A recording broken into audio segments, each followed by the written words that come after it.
Hello, coucou, bonjour, ici Nicole depuis Terre du Sud pour la Minute du Docteur M.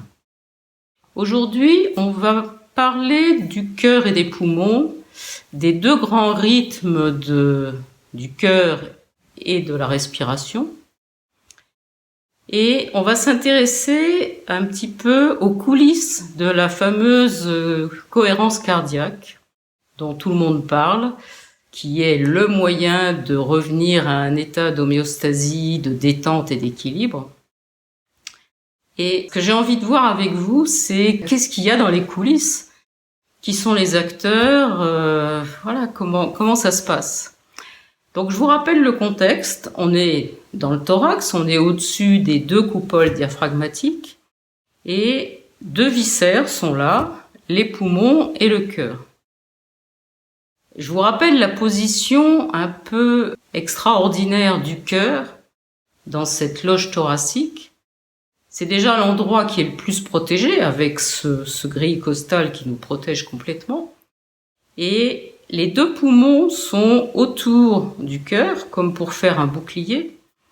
Et les poumons sont dits être le toit des viscères, mais particulièrement ils sont vraiment un véritable cocon pour le cœur. Et ce cœur, il est lové au centre, complètement protégé par des enveloppes fibreuses. Donc il y a le péricarde qui déjà l'entoure complètement. Et en plus, il est posé sur la partie du diaphragme qui est la partie qui ne bouge pas, qui n'est pas musculaire mais qui est fibreuse, qu'on appelle le centre phrénique, comme un petit coussin qui est prêt là pour lui. Et il vient se déposer là tout en douceur, complètement donc protégé par ces enveloppes fibreuses d'abord, les poumons ensuite, toute la protection des poumons, et enfin la protection extérieure qui est faite par les vertèbres derrière, les côtes et tous les muscles intercostaux.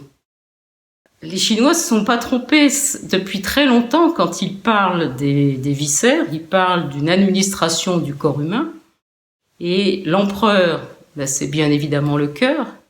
Il est tellement important qu'il est découpé en deux fonctions différentes. Le cœur empereur qui est dans le non-agir, qui est là pour donner le tempo et faire que tout est en équilibre en permanence.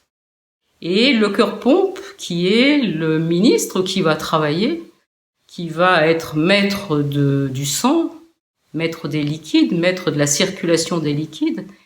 Et c'est la fonction pompe cardiaque qui va propulser le sang dans les artères. Et les poumons, eux, ils sont dits être le premier ministre, c'est-à-dire que juste après ce bloc cœur-empereur, cœur-pompe, le premier ministre, c'est le maître des souffles, les poumons, et c'est eux qui vont d'une part assurer l'oxygénation, mais également assurer que l'ensemble de l'énergie circule jusqu'aux confins du territoire. Alors ceci étant posé, ce qui peut être intéressant maintenant, c'est de voir comment l'un et l'autre interagissent. Alors pour ça, c'est utile d'observer, de regarder finement un bébé. Un bébé détendu, un bébé qui dort. Vous regardez comment il respire et on voit en général, s'il est torse nu, on voit très très bien les battements du cœur. Et vous allez pouvoir observer quelque chose d'extrêmement intéressant, c'est qu'à l'inspire, le cœur a tendance à s'accélérer, à battre légèrement plus vite, alors qu'à l'expire, c'est tout le contraire, il a tendance à battre un tout petit peu moins vite. Alors ça, c'est une première information qu'on va engranger. Maintenant, une deuxième grande information fondamentale, quand on est dans un organisme stressé, tendu, anxieux, angoissé, vraiment en mal-être, on constate immanquablement que la respiration a 3 caractères. Elle est rapide, c'est-à-dire que le rythme respiratoire est très rapide. Elle est courte, ce qui va un petit peu avec, mais c'est pas tout à fait la même chose, et elle est superficielle. Et on va la qualifier de thoracique, c'est-à-dire que c'est une respiration qui ne fait intervenir que la partie supérieure du corps, c'est-à-dire la partie qui normalement vient en supplément de la respiration naturelle quand on est par exemple en effort physique. Et c'est seulement cette partie-là qui respire. Et pourquoi c'est seulement celle-là? Parce que la respiration naturelle, qui est une respiration diaphragmatique, elle n'a pas lieu, elle ne peut pas avoir lieu parce que le diaphragme est complètement tendu et inefficace. Et à contrario, quelqu'un qui est détendu, qui est calme, qui est dans une vie sereine où tout est léger, va avoir une respiration qui va être spontanément lente, profonde, abdominale. Donc on voit bien que d'un côté, il y a ceux où ça va très très vite. On est dans le système sympathique, c'est-à-dire que tout est développé pour permettre de lutter contre le stress, soit par la fuite, soit par le combat. Mais donc le rythme cardiaque est accéléré, le rythme respiratoire est accéléré et bien d'autres choses qui ne sont pas le sujet de la vidéo. Et de l'autre côté, quand la respiration est très calme, ample, abdominale, diaphragmatique, et que le cœur est relativement lent, là on est plutôt sous l'emprise du système parasympathique, qui est le système du repos, de la détente, quand tout va bien. Et donc, si on rassemble tout ça, on commence à percevoir l'intérêt de cette fameuse cohérence cardiaque. Alors déjà, cohérence cardiaque, c'est un terme qui est pas super heureux. Parce que le cœur est tout sauf cohérent. Ça, on l'envisagera dans une autre vidéo.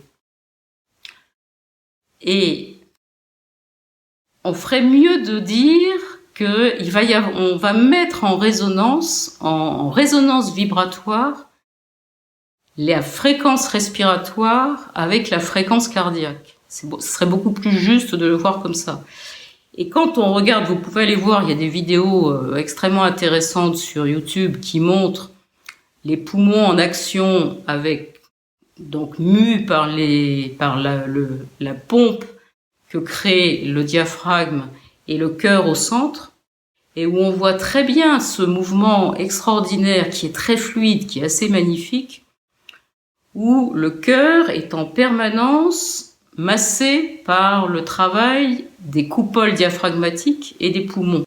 Et donc on imagine bien que si on intervient sur un des rythmes, on va intervenir sur l'autre. C'est ça, cette fameuse résonance vibratoire entre la fréquence respiratoire et la fréquence cardiaque. Et il s'agit, alors cohérence, pourquoi pas, parce que ça serait aller en recherche de la situation optimale. Mais c'est plus, c'est mettre en adéquation l'un avec l'autre. Et alors maintenant, je vais vous poser une question simple. Si je vous demande d'intervenir sur vos deux grands rythmes que sont la fréquence cardiaque et la fréquence respiratoire, vraisemblablement vous allez me dire que ce sont deux rythmes qui sont automatiques, sur lesquels on n'a même pas à penser pour qu'ils agissent. Et c'est totalement vrai pour le cœur. Le cœur, je vous rappelle, au 21e jour de vie intra-utérine, il y a quelques cellules qui forment le bourgeon, le futur cœur, mais qui n'est pas encore une pompe. Et une des cellules de ce bourgeon va prendre le pas et va impulser un rythme. Pour les poumons, c'est la même chose. À la naissance, les alvéoles pulmonaires se déploient, c'est le premier inspire, et il y a un rythme automatique qui s'installe. Mais là, on peut intervenir. Et si on arrive à prendre des temps régulièrement dans la journée, de préférence au moins 3 par jour, juste 3 temps de 5 minutes, au cours desquels on va vraiment se focaliser sur la respiration et s'installer volontairement sur un rythme de 6 cycles respiratoires par minute, on va mettre le cœur dans les meilleures conditions pour qu'il puisse récupérer lui aussi son calme et sa meilleure efficacité. Alors quand je dis 6 cycles respiratoires par minute, ça veut dire l'inspiration, éventuellement une pause s'il y en a une, l'expiration et une pause expiratoire. Et j'ai envie de mettre l'accent tout de suite sur le fait que les pauses ne sont pas obligatoires. Au début, pour faire simple, vous pouvez faire 5 secondes d'inspire, 5 secondes d'expire. Et quand vous aurez un peu pris l'habitude, vous pourrez installer des pauses en privilégiant surtout la pause expiratoire par rapport à la pause inspiratoire.